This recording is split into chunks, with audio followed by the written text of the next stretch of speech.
The journey begins. Summer is time, a lot of people go on journeys, they travel. And in the Gospel of Luke, in our readings for the next few Sundays, we're going to listen from this section of the Gospel of Luke that begins with today's Gospel, when Jesus begins his journey to Jerusalem. In the Gospels of Matthew, Luke, and Mark, Jesus only goes one time to Jerusalem. And that's the beginning of that journey. It's the largest section of the Gospel of Luke, almost 10 chapters. In the Gospel of Luke, it begins with the infancy narratives, the birth stories of John the Baptist and Jesus. And then when Jesus comes back on the scene as an adult, we have the section called his ministry in Galilee. And Galilee is the northern part of Israel, where Jesus grew up in Nazareth. So a lot of activity goes around the Sea of Tiberias, Capernaum and Cana and Nazareth, all those towns. And then Jesus begins his journey to Jerusalem. And this section ends when Jesus enters Jerusalem, which we remember and celebrate on Palm Sunday. And that last section, we call it the Jerusalem ministry of Jesus. The journey begins. And one thing is interesting, as we begin this journey with Jesus, we are told that he was resolutely determined to go to Jerusalem. Jesus knew what's his mission, what's his purpose in life, and he was focused on fulfilling that mission. Jesus knew what awaits him in Jerusalem. You know, it's different to challenge the religious leaders in some small towns up, in the, country. But to go to Jerusalem, to the temple, to the seat of power, and challenge the Sanhedrin, the chief priest, the high priest, he knew that's not going to go well. He knew what was going to wait for him in Jerusalem, and he really set his mind on going to Jerusalem. Why? Because that's what the Father's will for him. That's what the Father wanted him to do. Not because he liked Jerusalem or we liked how that story ended. Not because he liked traveling and seeing new places. He did it because it was the will of the Father, despite knowing what awaits him in Jerusalem. I think many of us today, in these days, I don't think we're sure what we want in life. What are we set on? What's our goal? What's our mission? Sometimes I talk to high school students as they prepare to go to college. Do you know what you're going to study? And some of them have no idea. I talk to married couples, engaged couples preparing to marriage. I said, what's your plans for the future? When you see yourself 5, 10 years from now, what are you going to work for as a couple? And they come up with the normal things. So I want to buy a house, have a family. But I don't think many of us really know what is our purpose in life. What do we want out of life? And this journey to Jerusalem is not about going to a city. For us, this journey is to get to the heavenly Jerusalem, to heaven. That should be the focus of our life, the purpose of our life, because no matter how good our life is on this earth, one day it's going to come to an end. And if we don't end up in heaven, then what was the purpose of our life? What was the purpose of everything we accomplished? Because we're not going to take any of that with us. Do you know what you want out of life? What are you resolutely set on?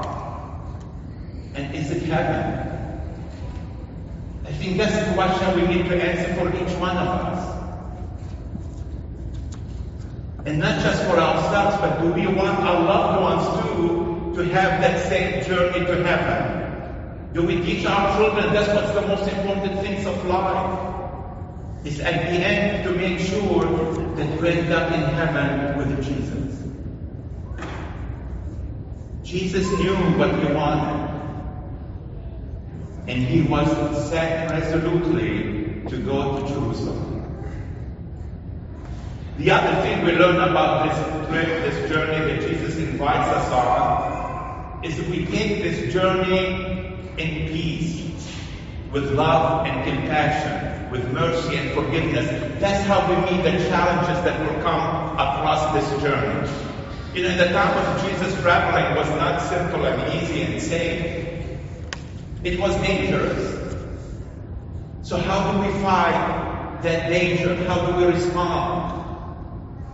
James and John, they don't seem to still get it yet. Remember, before this section of the gospel, Jesus sent them out and they healed the sick. They cured lepers. They realized Jesus has given them a power. So when they, meet with some challenges in the town who doesn't want to welcome them, what's the response? Fire. Let's set fire down on them. Let's crush them. They still have not got the message. The power that Jesus has given them is not to oppress anyone else. It's not to make anyone else's life miserable. It's about healing, reconciliation, peace. But a lot of times, as we all know the saying, power corrupts. And they were being corrupted by this new power that they realized that Jesus has given them. And that same thing applies for us in our journey of life. Our weapons that Jesus gives to us to make sure we reach our destination safely is not power, is not violence, is not anger, is not money, is not position, but it's love and mercy, compassion, forgiveness, generosity, almsgiving. That's how we face those troubles, those obstacles that's going to meet us on the journey. Not the way of the world, but the way of Jesus. That's how Jesus conquered sin and death. He didn't call on, angels from heaven to destroy the Romans. He didn't carry a sword to fight the religious leaders, but he used the truth. He used his forgiveness, his compassion, his healing. That's how we won victory over sin and death. And that's the way that he presents for us. We want to be on that journey and reach our destination like he did. Then we have three different scenarios of people coming to Jesus or Jesus inviting them to follow him. As he invites every one of us to follow him on this journey to heaven. And the first one, he comes on his own and says, Jesus, I'll go wherever you go. Following Jesus is not that easy. Unless we have the wrong understanding of where Jesus is going. The idea of the understanding of most Jews at the time of Jesus is the Messiah will be a political leader, someone like David, who will come with power and conquer the Romans and set them free, make them a great kingdom. And usually leaders who conquer someone else, they take all their possessions, all their belongings. They plunder the ones who lost the war and divide those, what they receive among their people. They move into their palaces and to their temples. And Jesus realized that's what that man had in mind. He was looking for the price of victory. He was looking to become powerful, to be with Jesus, wherever he's willing to die for Jesus, but for that purpose. Not for the purpose to get to heaven. And Jesus tells us, if that's what you're looking for, I don't have even a place to lay my head. I'm not going to end up in a palace. I'm not going to end up rich. I'm not going to end up with all the gold of the temple and the Romans.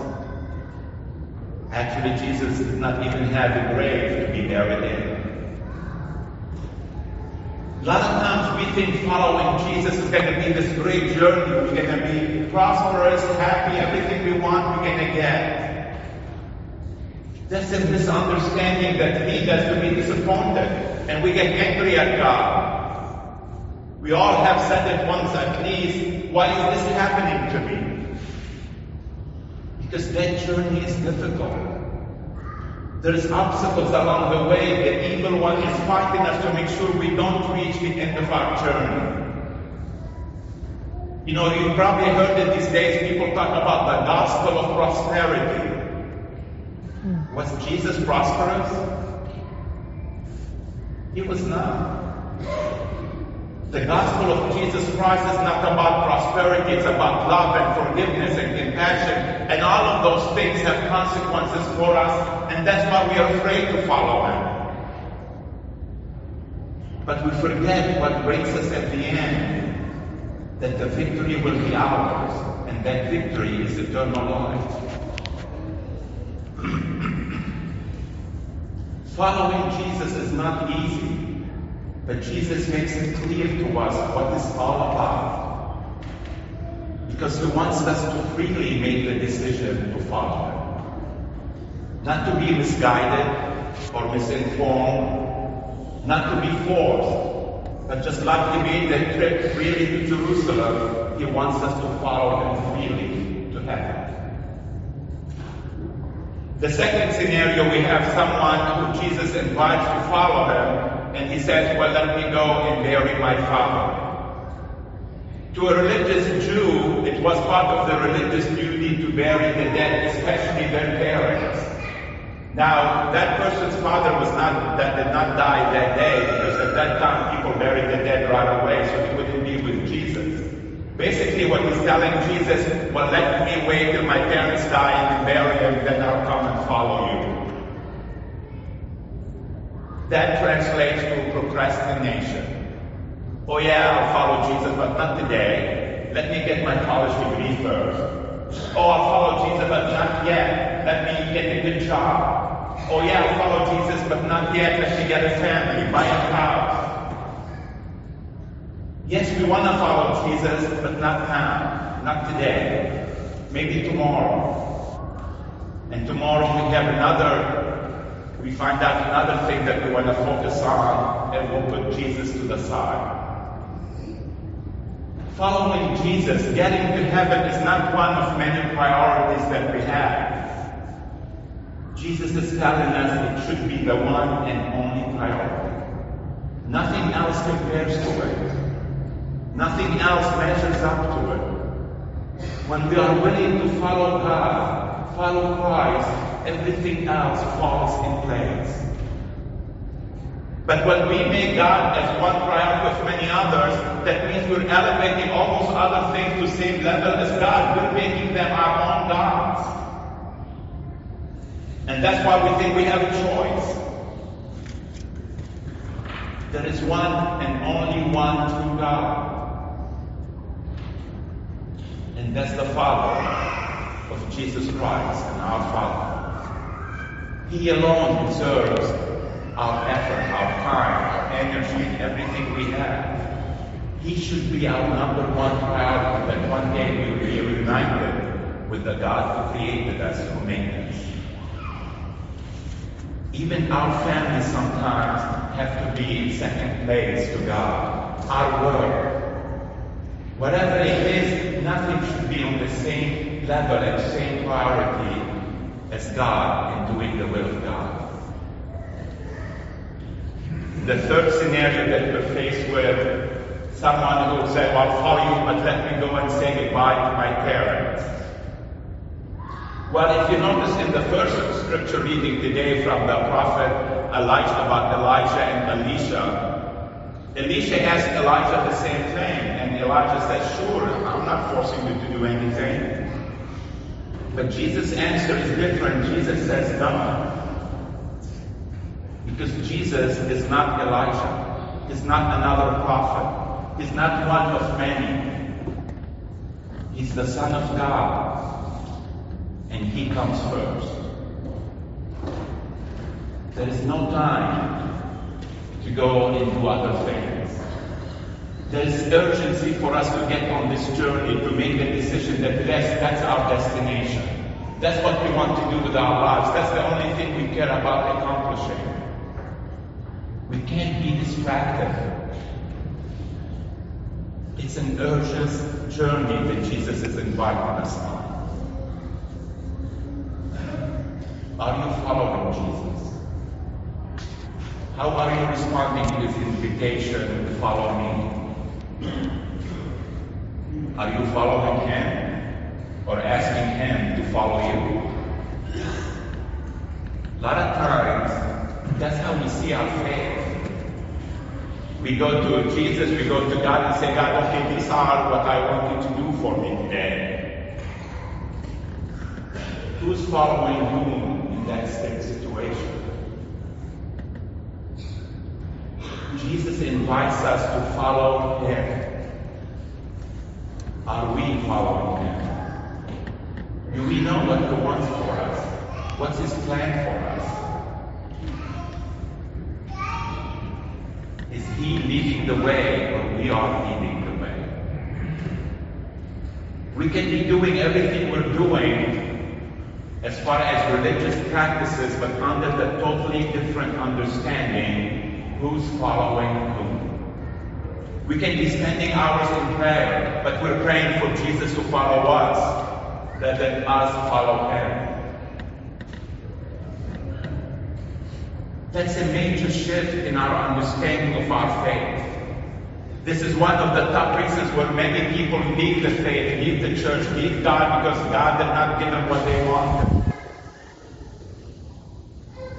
Is it about God giving us what we want, or us giving God what He asks from us? Follow me.